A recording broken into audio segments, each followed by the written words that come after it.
जिल्ह्याच्या कल्याणी नगरमध्ये हा अपघात घडला। अपघातात अनीस औधिया, अश्विनी कोस्टा या दोघांचा जागीच मृत्यू झाला। पोर्शे कारची स्पीड 200 असल्याची प्रत्यक्षदर्शींनी माहिती दिली। कार चालवणारा मुलगा 17 वर्षाचा असून बांधकाम व्यावसायिक विशाल अग्रवाल यांचा तो मुलगा आहे। व्यावसायिक अग्रवाल यांच्या मुलाला अटक झाली, मात्र थोड्याच वेळात जामीन सुद्धा मिळाला। विविध सामाजिक संघटना, भाजपा, मनसे, काँग्रेसकडून पुणे पोलीस आयुक्तांची भेट घेऊन निवेदन देण्यात आलं। विशाल अग्रवाल फरार होते। अखेर पुणे पोलिसांनी त्यांना संभाजीनगरमधून अटक केली। अपघातापूर्वी आरोपी पबमध्ये पार्टी करत मद्यप्राशन करत असल्याचा सीसीटीव्ही सुद्धा समोर आला। अल्पवयीन मुलाला बार पबमध्ये प्रवेश देणाऱ्या हॉटेल मालकाविरोधात सुद्धा गुन्हा दाखल करण्यात आलाय। दरम्यान मुलानं नेमकी काय कबुली दिली आहे ते सुद्धा पाहूयात ग्राफिक्सच्या माध्यमातून। मी कार चालवण्याचं रीतसर प्रशिक्षण घेतलेलं नाही। माझ्याकडे वाहन चालवण्याचा परवाना नाही। वडिलांनीच त्यांच्या मालकीची ग्रे रंगाची पोर्शे कार माझ्याकडे दिली।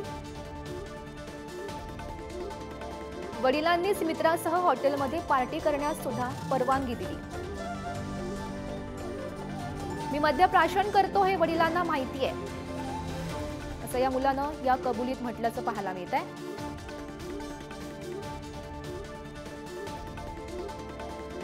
आणि या प्रकरणी अधिकची चौकशी पोलिसांकडून केली जाते।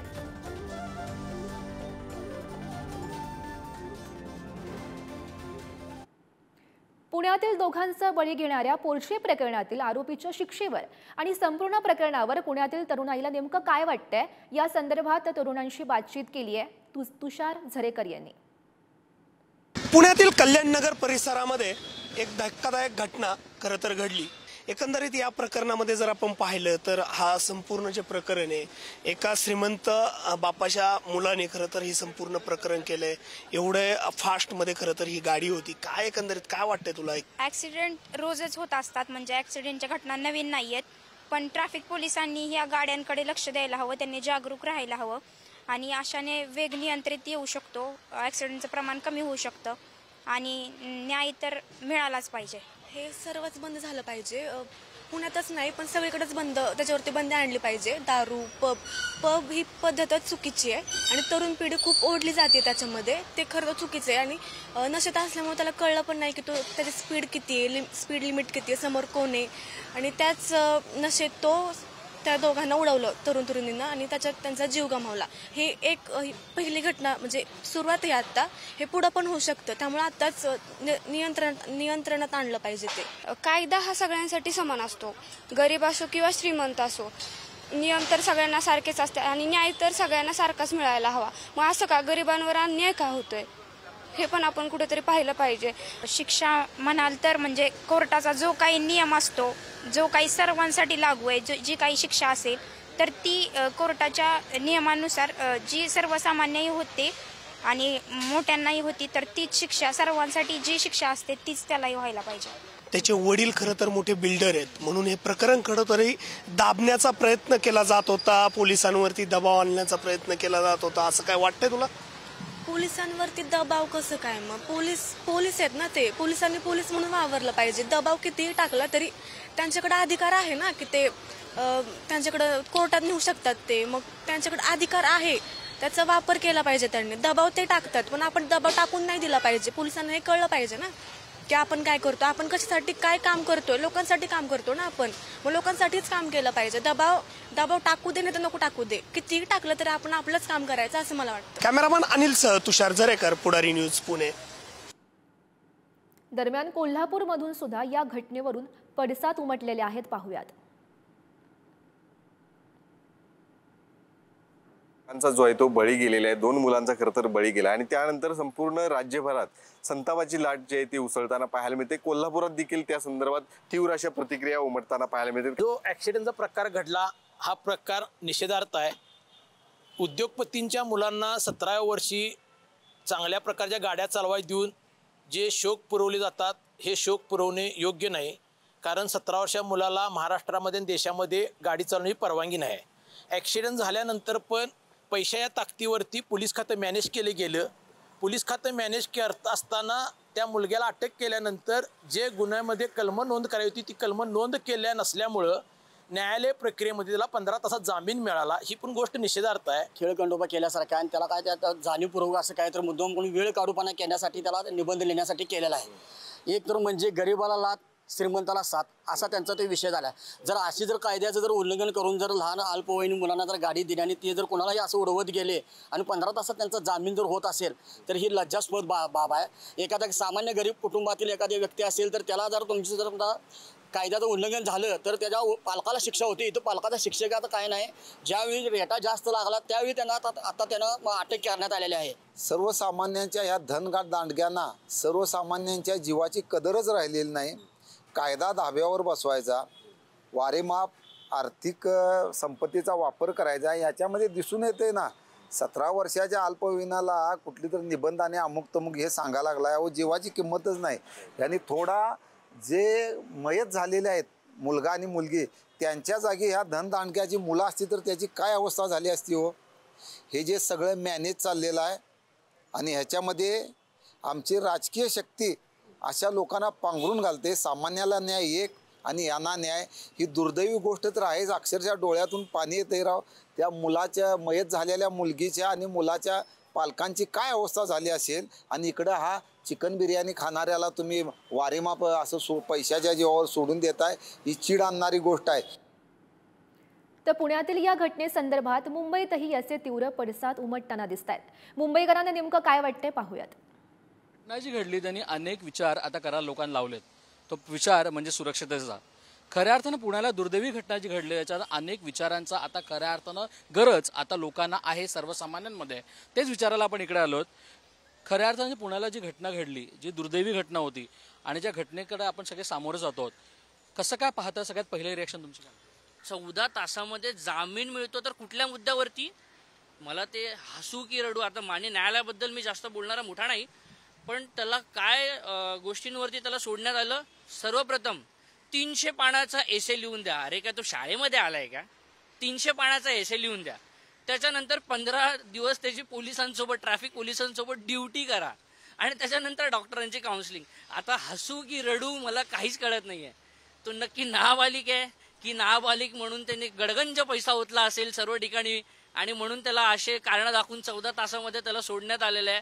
न्यायालयाने मागे जे जजमेंट दिलं होतं एक अशाच केसमध्ये की 16 वर्षाचा जर खाली असेल किंवा वर असेल त्याला आता तो नाबालिक हा विषय राहिलेलाच नाही. मग ह्यांना हा जो आरोपी आता जो सुटणार, आरोपी मी म्हणणार नाही, जे काय असेल तर अजून आरोप सिद्ध झालेले नाहीत आपल्या न्यायदृष्टीच्या हिशोबाने.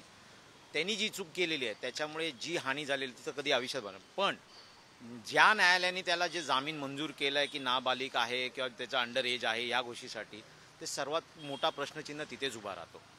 दुसरी गोष्ट, ज्या बार मालकांनी त्याला तिथे घेतलं, ज्या पबमध्ये तो गेला, तिकडच्या लोकांनी जे त्याचं एजचं प्रूफ घेतलं नाही आहे त्या बारवरती आणि त्या पबवरती पण तेवढीच कठोर कारवाई झाली पाहिजे. आणि ज्या पोलीसवाल्यांनी ती जी FIR लिहिली असेल आणि without medical test, without blood report जर ती आहे तर त्या पोलिसांना पण त्वरित निलंबित केलं पाहिजे, कारण का त्यांनी ती खूप मोठी चूक आहे ती. हो, ॲक्च्युली आम्हा स्त्रियांना, मुलींना आजही भीती वाटते.